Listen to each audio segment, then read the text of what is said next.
In the vast silence of the fading sun, where death loomed heavy over the wind-whipped plains, an ancient predator approached a fragile life. The world expected the end, but nature had other plans. What the old wolf did that evening defied every law of the wild and touched the soul of the earth. The wind howled over the lonely Wyoming plains as dusk fell like a soft blanket. Shadows stretched across the grasslands, and with them came silence, except for the faint, desperate breathing of a tiny creature hidden in the tall grass. The foal had been born only hours ago, a wild Mustang, barely able to stand, its trembling legs struggling beneath its frail body. Its mother, a proud and powerful mare, had been struck by a rattlesnake earlier that day and had died minutes after giving birth. The herd had no choice but to move on. Staying meant danger. The foal had been left behind, hidden in the grass, with only the chill of the twilight and a fading heartbeat for company. Unseen eyes watched from the distance. A shadow moved silently among the bushes, gray, limping and slow. He was old. His muzzle was silvered, his fur ragged from years of battles and cold winters. Once he led a mighty pack. Now the old wolf walked alone, each step a quiet echo of the life he once ruled. His name was not known. In the wild, he needed none, but many animals feared him. Birds changed flight when he approached. Hares froze in his presence. He carried the scent of age, power, and something else, loss. The old wolf's nose twitched as he caught the scent of something fragile. Following the wind, he found the foal. It was barely breathing now. Its coat was still damp, and its legs bent awkwardly beneath it. The foal opened its eyes for a brief moment as the wolf approached, and didn't even flinch. There was no energy left, no strength to fear.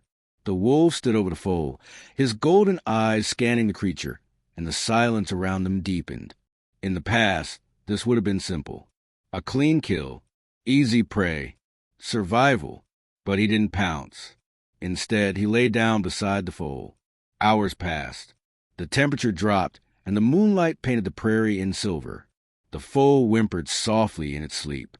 The old wolf pressed closer, wrapping his thin body around the little Mustang.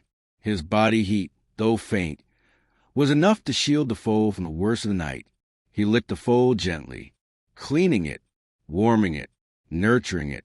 There was no reason, no instinct that could explain it. Predators don't nurture prey, but the wild isn't always predictable. The old wolf had lost something long ago. His last pup, years earlier, a brutal winter had swept through the region. His mate had died giving birth, and only one of the litter had survived, a small, trembling wolf pup that had clung to him for warmth, just like this foal. The old wolf had done everything to keep it alive, hunted, fought, howled into the cold, but in the end, nature had claimed it too. That pain had never left him. Now, beside his dying foal, the ghost of his own pup returned. By morning, the foal stirred. Weakly, its head rose. The wolf stood and nudged it gently with his nose. The foal struggled to rise, and the wolf watched patiently, never rushing it. Each time the foal stumbled, he was there, a quiet shadow of support. 3 days passed. The wolf hunted at night, not the foal, but rabbits and birds. He ate only enough to survive. He brought water in his fur, letting the foal lick the drops. He guided it toward safe ground, away from predator paths and rocky terrain. On the 4th morning, something incredible happened.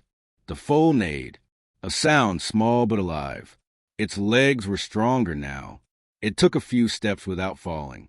And the old wolf, he howled, not a howl of hunger, but of triumph. That very afternoon, the sound of hooves thundered in the distance. The foal's ears perked up. Its herd, the Mustangs, had returned to the area, searching, perhaps sensing what they had left behind. The old wolf watched from a hilltop as the foal whinnied with all the strength it had. The herd heard. The lead stallion approached with caution. The mares followed, unsure of the strange scent. But then they saw the foal alive, standing, breathing, reunited. The wolf stood tall as the herd surrounded the little one. The lead mare, the sister of the foal's mother, nudged it gently and began leading it back. The foal looked back once, at the hill where the wolf stood. Their eyes met. Something passed between them. Not words, not instincts. A silent thank you. A bond formed not by species, but by spirit. The herd galloped away, and the wolf remained behind. He didn't follow. His purpose had been fulfilled. The next few weeks were quiet. The wolf aged quickly. He no longer hunted. His steps slowed even more. One morning, under a sky painted in pink and orange, the old wolf lay down under a tree and never rose again. But his story did not end there. Years passed. The foal grew strong, faster than the others, bolder, wilder. It became a stallion of legend. They called him Ghost Step, for no predator dared approach him, and he often roamed alone near the hills, as if waiting for something.